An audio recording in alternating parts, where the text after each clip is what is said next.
Ассаламу алейкум. Бүгүн сиздерге өт тууралуу сүйлөп бермекчимин. Алгачкы эле суроо мындай болсун: өт капчасы жок жашасак болобу? Албетте, жашай беребиз, жада калса 100 жашка чейин жете алабыз бактыга жараша. Бирок өт капчасы болгону жакшыраак, анткени Аллах Таала эч бир органды бизге бекеринен берген эмес. Ар бир органыбыз өтө көп маанилүү кызматтарды аткарат. Боор менен өт жанаша жайгашкан. Мен муну жер менен айга салыштырат элем, анткени ар дайым экөө бири бири менен тыгыз байланышта болуп турат. Жана өт капчасын урнага дагы салыштырсак болот. Таштанды салынчу, анткени боордо иштелип чыккан баардык керексиз нерселер, өт суюктугу жана ошондой эле холестериндер дагы ушул биздин өт капчабызга түшөт. Бирок урнага түшкөн нерселер бизге керексиз болуп калбайт. Анын өзүнүн кызматы бар. Тамак сиңирүүгө катышат. Тамак сиңирбейт, бирок тамак сиңирүүгө катышат.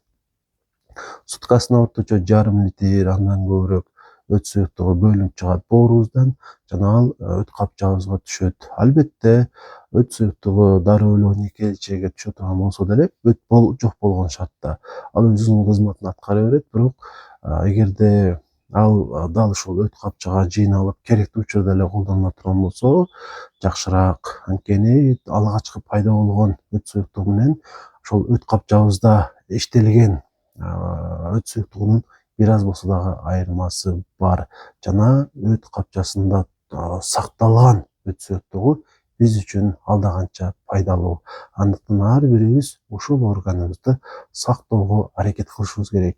Кантип болсо дагы ошол органдын ошол ишинин бүтүп калышына же болбосо бизге жараксыз болуп калышынын алдын алышыбыз керек. Алдыда ушулар тууралуу сүйлөшөбүз. Демек, кайсы учурда өт суюктугу өт капчасынан 12 элчеге түшөт? Качан биз тамак жеген учурубузда?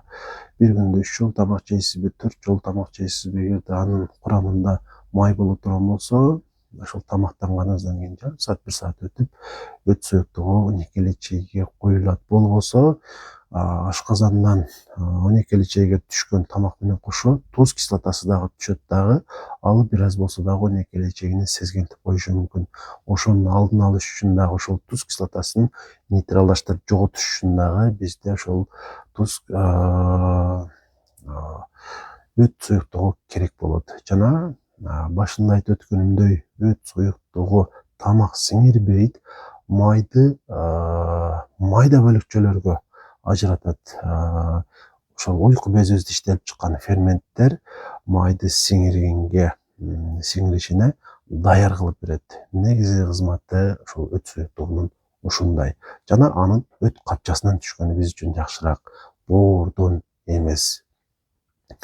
Анан албетте мындан сырткары деле ошол өт суюктугунун кызматтары бар. Эми ушул өт капчасынын көйгөйлөрүнө бир аз басым жасап өтөйүн. Биринчи эле ушул холецистит деген ушул диагнозго басым жасайлы. Холецистит ушул өт капчасынын сезгенүүсү деп айтабыз. Жана бул УЗИден коюлчу диагноз. Бардык эле холецисттерге ынана бербешибиз керек. Эгерде ушундай диагноз коюлган болсо, ага чейинки УЗИнин жазууларын окушубуз керек, размерин карашыбыз керек. Эгерде размер чындыгында чоң болсо, анда балким бизде ошол диагноз бар. Эгер размерлери нормага эле болуп туруп анан холецистит деп диагноз коюп койсо, анда бул диагнозго анча ынанбашыбыз керек. Анан өткө байланыштуу көйгөйлөрдүн бири бул дискинезия деп коет. Дискинезия болсо, бул эки түрдүү болот. Же ошол өт капчабыз катуу усиленный деп коет, эми катуу иштеген болуп калат, же болбосо тескерисинче начар өт суюктугун же жакшы бөлүп чыгарат, же тескерисинче аз бөлүп чыгарат. Гиперфункция, гипофункция болуп калат. Экөөсү тең эле бирдей бизге зыяндуу.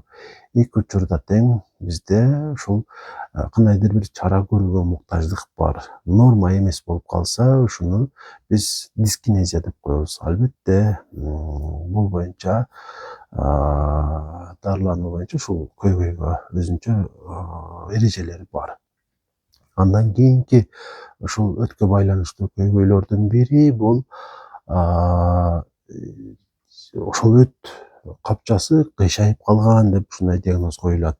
Бул дагы салыштырмалуу кээде адашуу болуп калат. Бирок чын эле ошондой изгип болгон болсо, буралып калган болсо, бул тубаса болот. Өзүнөн өзү буралып калбайт. Жана сиз канча жашка чейин келгениңизге болсоңуз, мындан ары дагы ошол өтүңүз кыйшак боюнча жашай бересиз. Анын түздөөнүн эч кандай мүмкүнчүлүгү жок. Ошону эске алып коелу. Эми азыр оорутуп баштаганын себеби ошол убакка чейин ал сизге жакшы эле кызмат кылып берген, кандайдыр себеп менен жабыркаган. Эми кыйналышы мүмкүн. Бул учурда болгону өткө кандай жакшы жардам бере ала турган болсок, ошолорду эле кылып коюш керек. Андан ашык нерсе жок.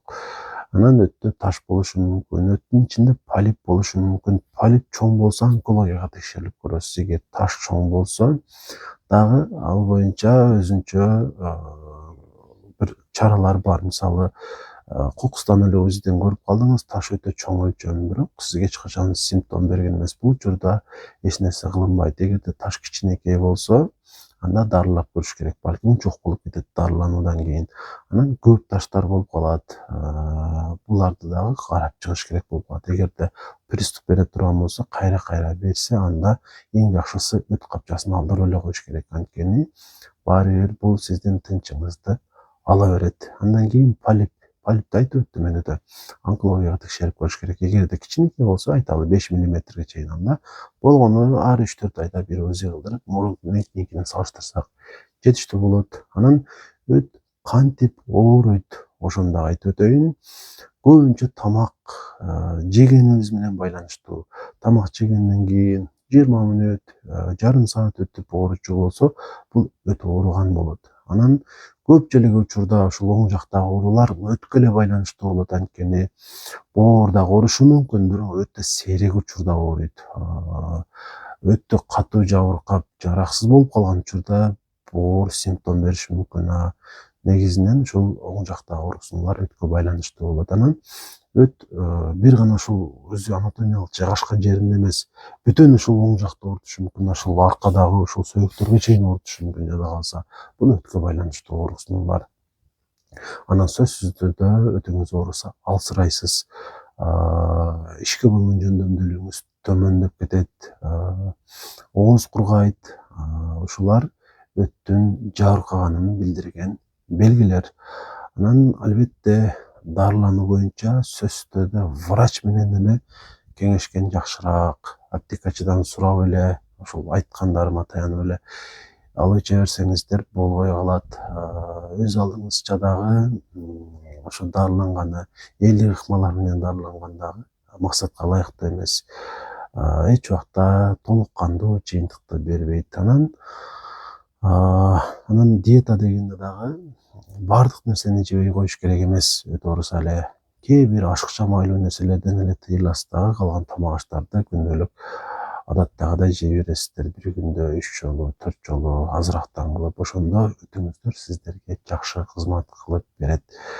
Катардагы терапевт врач катары ошол өтүңүздө маселе болсо, көйгөй болсо, сизге жардам бергенге даярмын. Оффлайн тартипте ушул Ошто Аксун деген клиникада иштейм, келип көрүнсөңүздөр болот.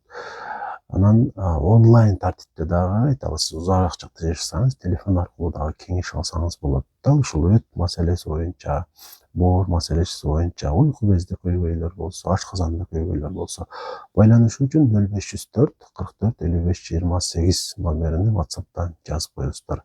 Анан комментарийлерге анча суроолоруңуздарды жазып койсоңуздар дагы болот. Кээ бир учурларда ошол комментарийдеги суроолордун негизинде видео материал даярдаган учурларым болуп калат. Балким сиздин сурооңуз боюнча дагы Instagramга же болбосо TikTokко видео даярдашым мүмкүн. Өзүңүздөрдүн сурооңуздардын жоопторун ошол жактан көрүп каласыздар.